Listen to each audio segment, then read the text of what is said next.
व्रत या पूजा मंत्र बताइए जो सब धर्मों की अपेक्षा सरल हो तथा जिसमें श्रम भी थोड़ा कम करना पड़े और फल श्रम से अधिक मिले। हे नाथ, यदि आप मुझ पर कृपालु हो तो कृपया ये विधान मुझे बताइए। हे प्रभु, कृपा कर बताइए कि किस तप, व्रत या दान से आप जैसे परमेश्वर जो अनादि अनंत हैं हमें प्राप्त हुए हैं। सुन करके शिव जी ने कहा, हे देवी, मैं तुम्हारे प्रणय में आसक्त हो तुमको एक ऐसा व्रत बताता हूँ जो केवल मेरा है और गोपनीय है। जैसे नक्षत्रों में चंद्रमा, सब ग्रहों में सूर्य, वर्णों में ब्राह्मण, देवताओं में विष्णु, भगवान, नदियों में गंगा, पुराणों में महाभारत, वेदों में सामवेद और इंद्रियों में मन श्रेष्ठ हैं। अब मैं तुम्हें एक ऐसा व्रत बताता हूँ जिसका उल्लेख पुराणों, वेदों और स्मृतियों में किया गया है। इसे तुम मन लगा करके सुनो। जिस व्रत के प्रभाव से तुमने मेरे अर्धनारीश्वर को प्राप्त किया है, मैं तुम्हें वही बताऊंगा क्योंकि तुम मेरी प्रियतमा हो। शुक्ल पक्ष की तृतीया तिथि को भाद्रपद में हस्त नक्षत्र से युक्त है। उसके अनुष्ठान से नारियों को पाप कर्मों से मुक्ति मिल जाती है। हे देवी, आज से कुछ समय पहले तुमने हिमालय पर इस व्रत का पालन किया था। उसके बारे में मैं तुमको कहता हूँ। पार्वती जी ने पूछा, हे नाथ, आप ही के श्रीमुख से यह सुनना चाहूंगी कि मैंने उस समय यह व्रत क्यों किया था।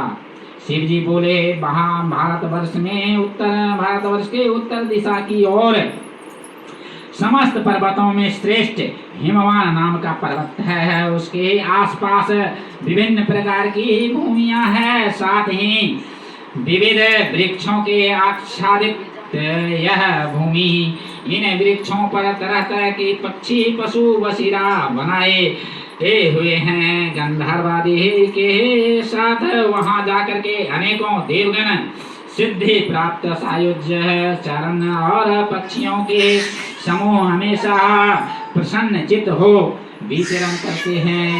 यहाँ गंधर्व लोग गायन करते हैं और अप्सराएं नर्तन करती है। पर्वतराज के शिखरों पर अनेक प्रकार के स्फटिक रत्न और वैदुर्भ मणि आदि की अनेक खाने हैं। यह पर्वत बहुत ऊंचा है, इतना ऊंचा है कि वह अपने मित्र के घर की तरह समझकर आकाश का स्पर्श कर रहा हो। पर्वत की सभी चोटियां हिमाच्छादित रहती है और गंगा नदी के जल की स्वर लहरी सदा सुनाई देती रहती है।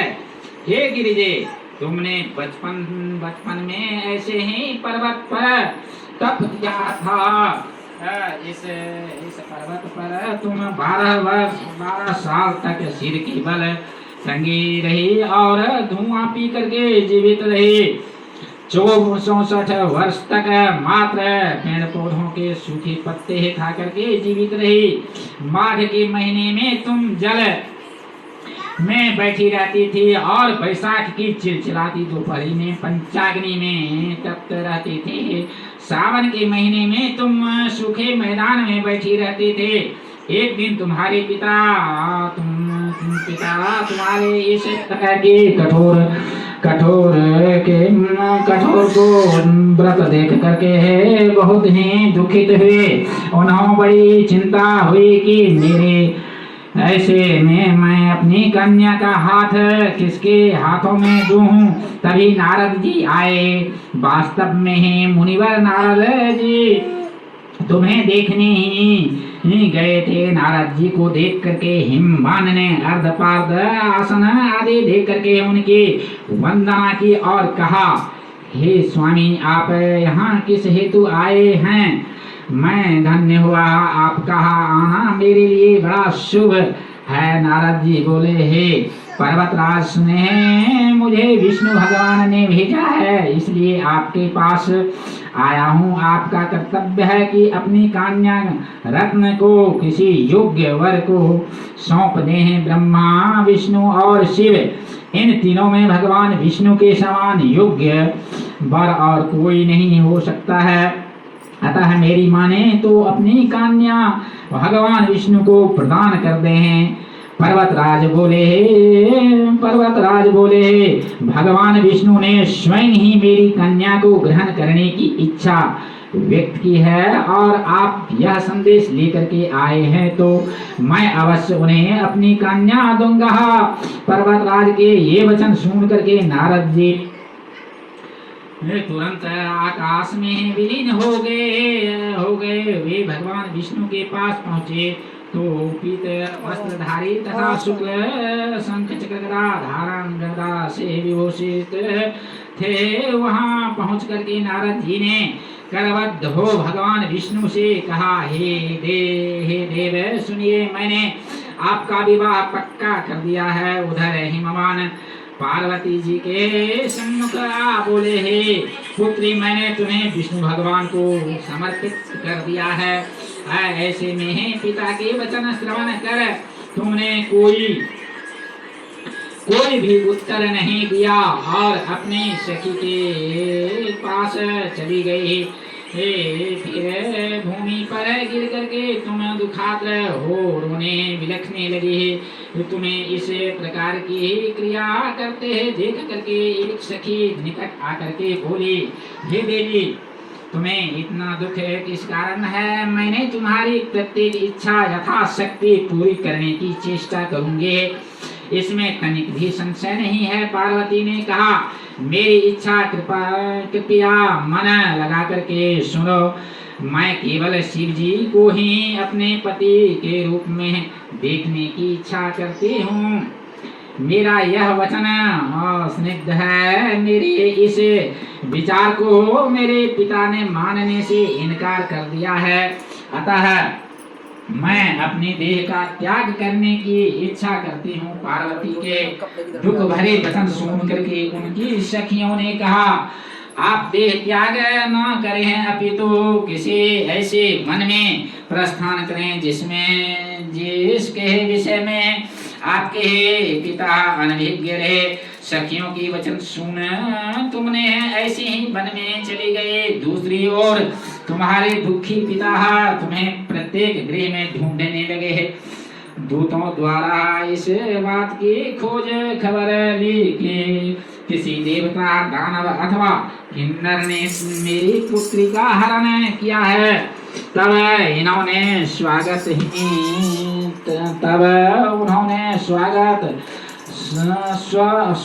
ही सोचा। मैंने नारद जी से प्रतिज्ञा की है कि मैं अपनी पुत्री विष्णु भगवान को दे दूंगा।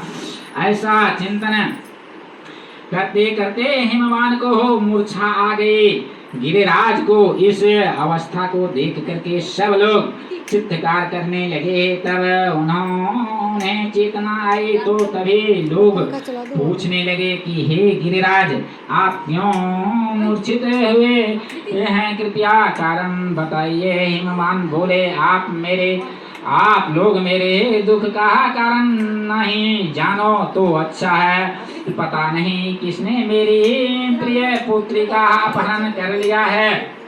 यदि ऐसा नहीं है होगा तो या वह काले सांप द्वारा काटे जाने की शिकार होगी अथवा सिंह, भालू आदि ग्रसित कर लिया होगा। हाय मेरी बेटी कहाँ चली गई? किस दुख ने उसका वध कर दिया? ऐसा विलाप करते समय वे आयु के झोंके के समान कांपने लगे, वृक्ष की भांति कंपित होने लगे। तुरंत हिमवान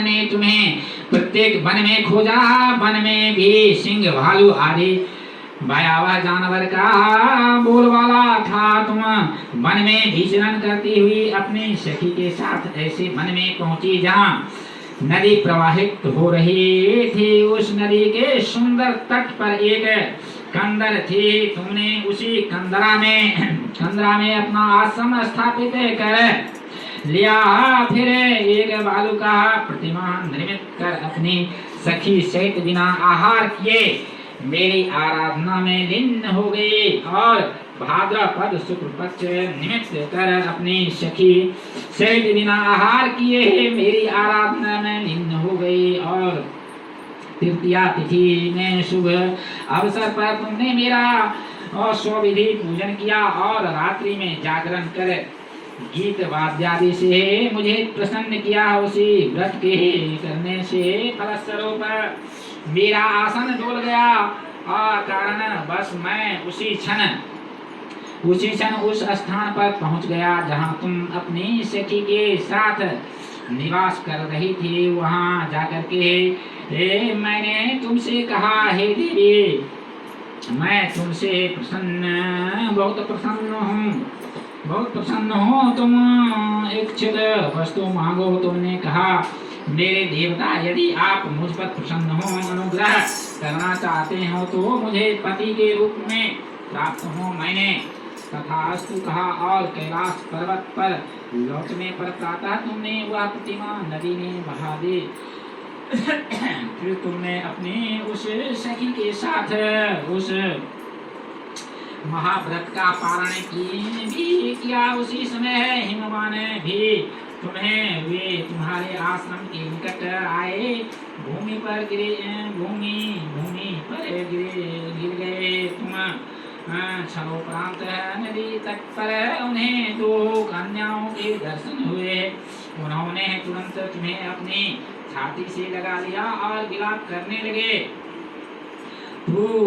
तदुपरांत बोले, हे पुत्र, हे शिव व्याघ्र से भयावह इस वन में तुम किस कारण से आए? तब पार्वती जी ने उत्तर दिया, हे पिता, मैं पूर्व ही स्वयं ही शंकर जी को पति समर्पित कर चुकी थी। आपने उससे साथ विवाह की बात नहीं मानी, इसी कारण मैं इस विरह वन में चली आई। हिमवान ने उसे धैर्य बंधाया व कहा, हे पुत्री, तुम्हारी इच्छा के प्रतिकूल मैं कुछ भी नहीं करूँगा। उसी क्षण वह तुम्हें अपने घर ले आई और मेरा और तुम्हारा विवाह संपन्न करा दिया। इस कारण तुमने मेरा आसन प्राप्त किया है। उस समय से लेकर के अब तक किसी अन्य के सम्मुख इस बात के विषय में कहने का अवसर नहीं मिला था। हे देवी, अब मैं तुम्हें यह वृतांत सुनाता हूँ। इस व्रत को हरितालिका के नाम से क्यों कहते हैं? पार्वती जी बोले, हे प्रभु, आपने नाम तो बताया, किंतु इस व्रत की विधि भी बताइए। इस व्रत को करने से क्या पुण्य मिलता है व क्या फल मिलता है, तथा कौन इस व्रत को कर सकता है? तब श्री शिव जी पार्वती जी से बोले, हे प्रिय, नारी जाति के हितार्थ मैं इस उत्तम व्रत को कहता हूँ। वे स्त्रियां जो अपने सौभाग्य को अखंडित देखना चाहती है, विधि पूर्वक इस व्रत को रखें। सर्वप्रथम केले के स्तंभ आदि से सुशोभित करके मंडप का निर्माण करें। तदुपरांत उसमें विभिन्न रंगों के रेशमी वस्त्रों से, चालों से सुसज्जित कर चंदनादि सुगंधित द्रव्यों से उस मंडप को लेपें। तदुपरांत शंख, भेरी व मृदंग आदि बजाते हुए जन समूह के साथ मंगलाचार करते हुए पार्वती तथा शिव जी की प्रतिमा को स्थापित करें। उस दिन पूरे दिन व्रत करके बहुत से सुगंध युक्त पुष्प, गंध और सुगंधित धूप तथा विभिन्न नैवेद्य आदि से मेरा पूजन करें और समस्त रात्रि जागरण करें। सभी बताई गई सामग्री के अतिरिक्त नारियल, सुपारी, जम्बीरी, नींबू, लौंग,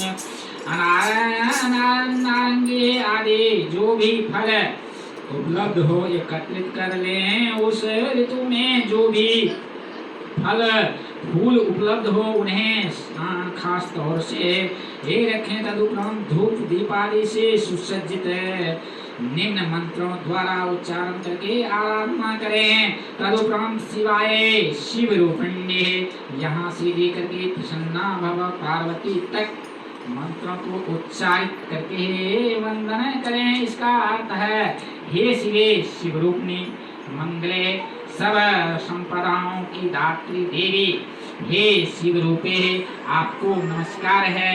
हे शिवे आपको सर्वदा नमस्कार है। हे ब्रह्म रूपिणी आपको नमस्कार है। हे जगत के धारण करने वाले आपको नमस्कार है। हे सिर पर सवारी करने वाले विश्व के भय को भयभीत मेरे जैसे दरिद्र की रक्षा करें। इस इच्छा को पूर्ण करने हेतु मैंने आपकी ये आराधना की है। हे पार्वती मुझे राज्य तथा सौभाग्य प्रदान करें, मुझ पर कृपा दृष्टि रखें। मंत्रों के द्वारा पार्वती जी शिव जी की पूजा करें। उसके बाद एकाग्रचित्त हो विधि से कथा श्रवण करें तथा ब्राह्मणों को वस्त्र आदि गोदान तथा स्वर्ण आदि प्रदान करें। स्त्री पुरुष दोनों मन लगा करके एक साथ आराधना करें। तदुपरांत वस्त्रादि से भी उसका संकल्प करें। हे देवी जो भी नारी इस विधि से मेरी आराधना करती है उसे सब पापों से मुक्ति मिल जाती है तथा वह 7 जन्मों तक सुख तथा सौभाग्य को प्राप्त होती है। लेकिन जो नारी तृतीया की तिथि को व्रत आदि न करके भोजन या खान पान करती है वह 7 जन्मों तक बंधिया रहती है और पुनः पुनः वैधव्य को प्राप्त होती है। वह सदा दरिद्र रहती है, उसे पुत्र शोक से क्षुब्ध रहना पड़ता है। वह कर्कशा सर्वथा दुखी रहती है। इस प्रकार व्रत न करने वाली नारी को घोर नरक में जाना पड़ता है। तीज वाले दिन अन्नादि भक्षण से सुगरी, फल भक्षण से बंदरिया, जल पीने से जोंक, दुग्ध पीने से नागिन, मांस खाने से बाघिन, दही खाने से बिल्ली, मिष्ठान भक्षण से चींटी, अन्य वस्तुओं को खाने से मक्षिका यानी मक्खी के जन्म में आती है।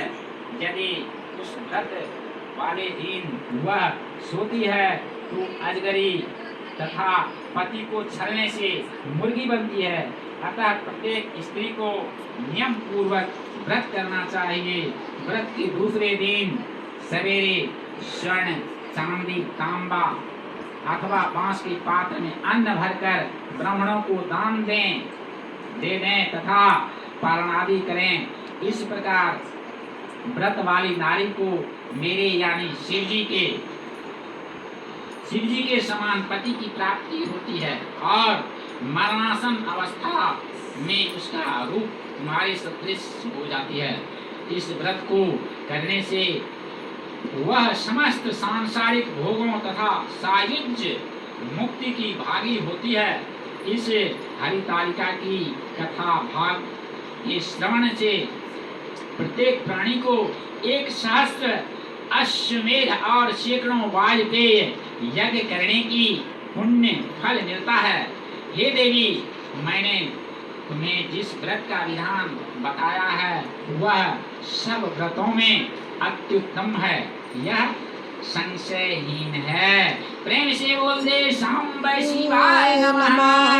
मंदार माला कुलिताल काए कपाल मालांकित शेखराय दिव्यांबराय च दिगंबराय नमः शिवाय च नमः शिवाय।